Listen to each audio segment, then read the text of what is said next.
My golden child cousin threw me in the pool, ruined my $6,000 hearing aids, then refused to pay, so I was forced to make him regret.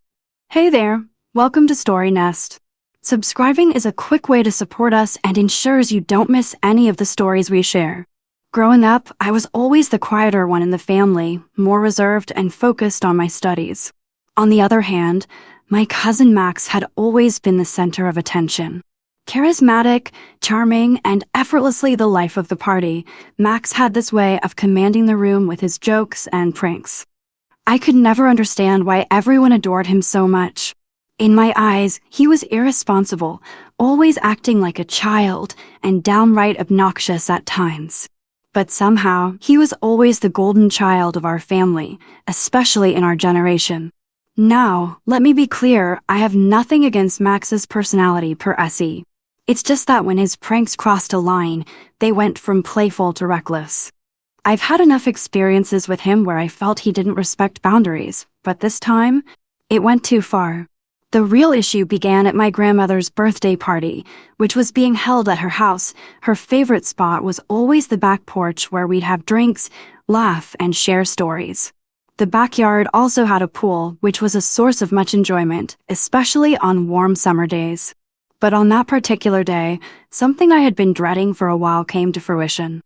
Max had it in his head that it would be hilarious to toss me into the pool. For context, I'd been struggling with hearing problems for years. It wasn't something I'd openly talked about, but it had become a significant part of my life. Recently, I'd finally been able to afford a high-end pair of hearing aids, a $6,000 investment that was life-changing for me. They were not just expensive, but essential to my everyday communication and well-being. The moment I realized Max was heading my way with a mischievous grin plastered on his face, I felt a wave of dread wash over me. Please don't do this, Max. I'm serious, I warned, but he wasn't listening. I could see in his eyes that he was gearing up for a prank and nothing was going to stop him. In that moment, I spoke up louder, my voice sharp with urgency. Stop. Put me down. This isn't funny anymore. But it didn't matter. Without a second thought, he flung me into the pool. Everything happened in slow motion. I hit the water, and the instant I surfaced, I could feel the dread creeping in. My hearing aids, those expensive, life-changing devices, were ruined. I reached up in a panic, but it was too late. When I pulled myself out of the pool, dripping wet and furious, I immediately confronted him. What the hell, Max? You ruined my hearing aids. I shouted, my voice trembling with a mixture of anger and disbelief. Max's reaction was infuriatingly nonchalant. Oh, oops. Didn't realize you had hearing aids now, he said, shrugging as if it were no big deal. I could feel my blood boiling as I stood there, drenched, trying to keep my composure. My mind raced as I processed what had just happened. Those hearing aids weren't just expensive, they were a lifeline for me. I tried to explain it to him calmly, though my patience was wearing thin. They cost $6,000, Max. You need to replace them. His face turned pale as reality set in, but instead of taking responsibility, he became defensive. No way. I can't afford that, he snapped, his tone hardening. It was clear to me that he wasn't going to take accountability for his actions, not even a little. And that's when it hit me. This wasn't just a silly prank anymore. He had crossed a line, and there would be consequences. I wasn't going to let it slide, not this time. So, I did what I thought was necessary. I took him to court. Now, I knew my family would likely side with him. Max was the favorite after all. He was charming, always getting by with his jokes and charisma. And despite everything, they never seemed to hold him accountable for his actions. But I wasn't going to back down. I needed to stand my ground, especially since I'd worked so hard to get to where I was. It wasn't an easy decision, but I followed through with it. The legal battle wasn't long, and I ended up winning. But even then, Max didn't relent. Instead of owning up to his mistake, he continued to refuse to make any effort to pay for the damages. His stubbornness only escalated things. Max's refusal to take responsibility wasn't just a minor annoyance, it was a matter of principle at this point. I had been beyond reasonable. I tried to work it out without taking it to court, hoping that maybe, just maybe, he'd come to his senses and make it right. But it was clear he wasn't going to do that. So I pushed forward. When I won the case, I was relieved, but it was short-lived. I had expected some pushback, but not this much. Max's reaction was downright defiant. He made it clear that he wasn't going to pay for something he didn't think was his fault. "I didn't know you had hearing aids, okay? I didn't mean to ruin them. You can't seriously expect me to pay that kind of money," he argued when I brought up the court ruling. It felt like I was talking to a brick wall. He refused to acknowledge the fact that it didn't matter whether he knew about the hearing aids at the time of the prank. What mattered was that he had destroyed something incredibly valuable to me because of his careless behavior. But Max had never been one to admit when he was wrong. He was always able to laugh things off, charm people into forgiving him, and move on. But I wasn't going to let him get away with it. When he refused to make the payments, I knew I had no other choice. I filed again. I wanted him to understand that there were real consequences for his actions. The second time I took him to court, it wasn't just a matter of replacing my hearing aids, it became a lesson in accountability.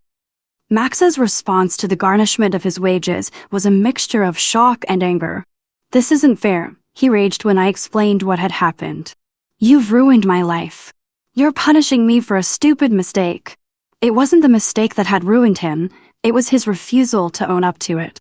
It was his refusal to apologize, to make things right when he had the chance. By that point, his arrogance and entitled attitude had pushed me to the brink. When the garnishment kicked in, I could see the toll it was taking on him.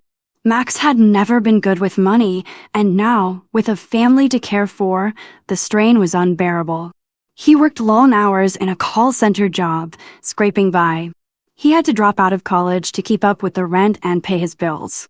His girlfriend, Kara, and their baby were now feeling the pressure, and I couldn't ignore that it was affecting them.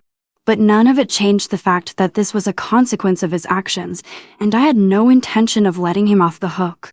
The thing that struck me the hardest, though, was how my family reacted. They were furious with me.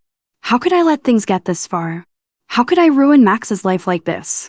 It was as if they saw me as the villain, as if I were the one who had wronged him. It baffled me. I understood that they were concerned about Max's baby and his girlfriend, but they completely ignored the bigger picture. They completely disregarded the fact that I had been wronged. No one seemed to care about the emotional and financial cost I'd had to pay for Max's stupidity. Instead, they chose to rally around him, as they always had. I was painted as the villain, the one who had gone too far.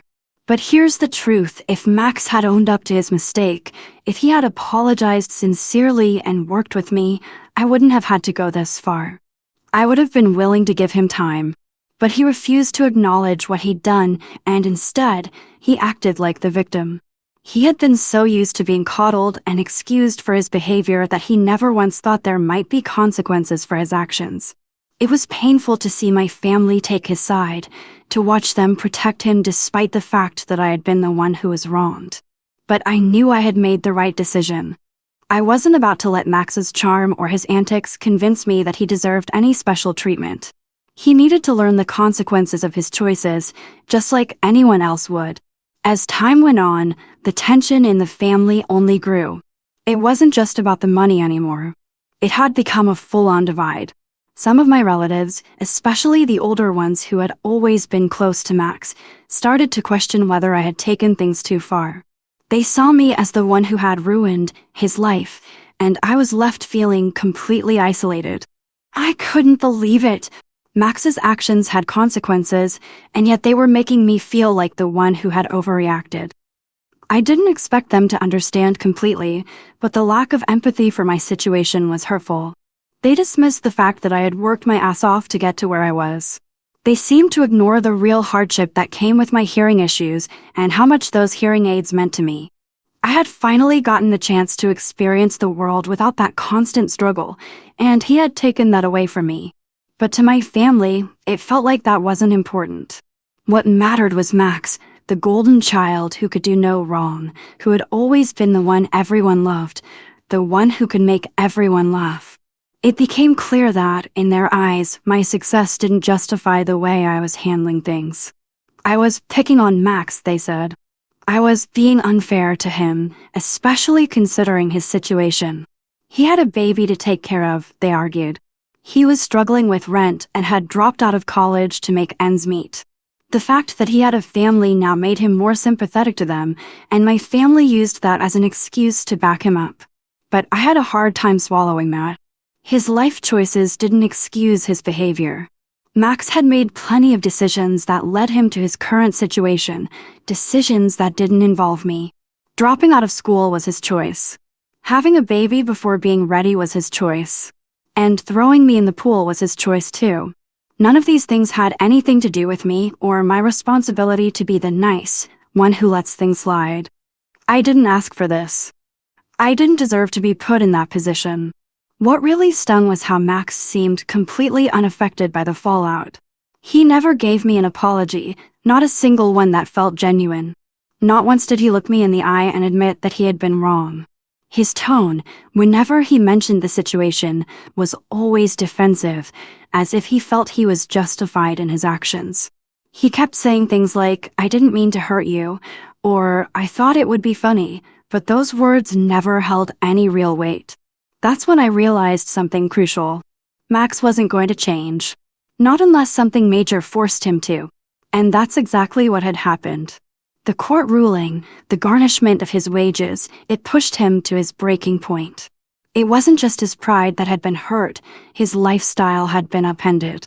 And while part of me felt sorry for him in that moment, the larger part of me knew that he had no one to blame but himself.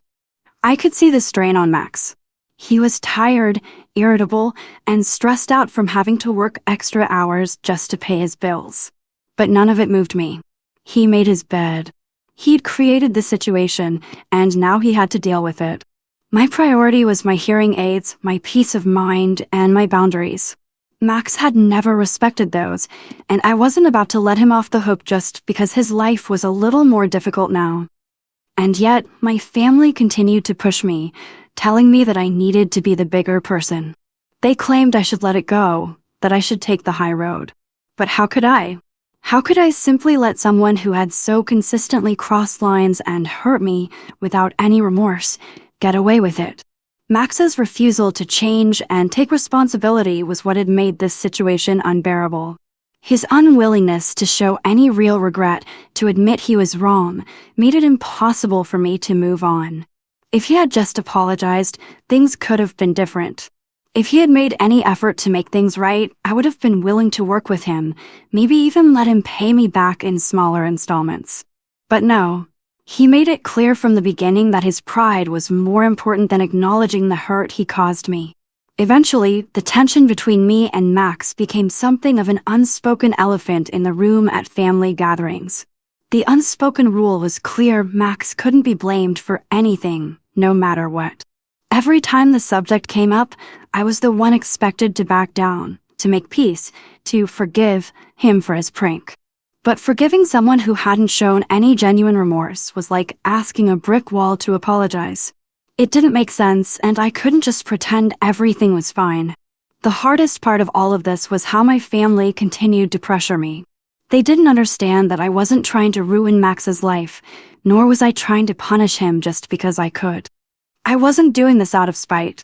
But every time someone came to me with the same old, "he's struggling" argument, I found it harder to maintain my patience. One evening, after a particularly tense family dinner, my Aunt Karen cornered me. She was always Max's biggest supporter, the one who thought he could do no wrong. "You've taken this too far," she said, her voice low and serious. "You know how hard things are for him right now. You're making it worse for his baby and Kara. Don't you see that?" It was as if she was speaking a language I didn't understand. She made it sound like I was the one who had thrown Max into the pool, like I had forced him to ruin my hearing aids. "Aunt Karen, I understand that he's struggling," I said, trying my best to keep my voice steady. "But what about me? My hearing aids weren't just some accessory. They're essential. If he had taken responsibility from the start, we wouldn't be in this position." She scoffed. You're so focused on the money, but it's about more than that. He's your family. You should just forgive him. I stared at her, trying to suppress the frustration rising in my chest. It wasn't about the money. It was about the principle. It was about respect. Forgiveness doesn't mean ignoring the fact that he hurt me. I'm not asking for the world. I just wanted him to apologize and make things right. But she didn't seem to understand. To her, family came first, and Max was the family member who could do no wrong. The entire situation felt exhausting. With each conversation like this, I felt further and further alienated from my family. They saw me as the bad guy, the one who was too focused on material things, the one who didn't care about Max's hardships, the one who wasn't family-oriented. It was like they all forgot that I was his family, too, and that I was hurt, and that my needs and boundaries mattered. Over time, the emotional toll this situation took on me became harder and harder to bear. I had hoped that with time, things would get easier, that eventually Max would come to his senses. But instead, I found myself carrying this burden alone. My family, who once rallied around me, now turned against me in ways I hadn't imagined. I stopped attending some of the family gatherings because the conversations had become unbearable. Every time I showed up, it was the same script. Someone would pull me aside to ask if I was really going to let this go on, to remind me that Max had a baby, that he was struggling, that I was being cruel by not forgiving him. And each time, it wore me down more. It felt like my own family didn't care about my pain, my struggle. They only cared about maintaining the image of Max as the golden boy who could do no wrong. But here's the thing, I didn't want to be the villain in my own story. I didn't want to be the one who was too harsh or too focused on money. It wasn't about the money. It was about accountability. It was about respect. Max had crossed a boundary, and when I called him on it, he didn't own up to his mistake. He didn't apologize. And he continued to play the victim, making excuses for himself instead of facing the consequences of his actions. In the end, I had to come to terms with the fact that not everyone would understand why I did what I did. My family wasn't going to see it from my perspective, and that was something I had to accept. But I also had to acknowledge that I made the right decision for myself. I had made a conscious choice to stand up for myself, to make sure that I wasn't dismissed or taken for granted just because I was the quiet one. I wasn't going to let Max's reckless behavior slide, no matter how much my family tried to justify it. If it meant taking him to court and garnishing his wages to ensure I was compensated for the damage done, then that's what I had to do. I'm not heartless. I didn't want Max's life to fall apart. But what he needed wasn't sympathy, it was a lesson in responsibility. And if he couldn't learn it on his own, then I was going to be the one to make him face it. Looking back, I still feel like I did the right thing. I don't regret standing up for myself, even if it cost me my relationship with certain family members. Sometimes you have to make hard choices for your own well-being, even when the people around you don't understand. And honestly, after all of it, I'm at peace with that. That's a wrap on today's story. Don't forget to subscribe and like the video if you want more stories coming your way.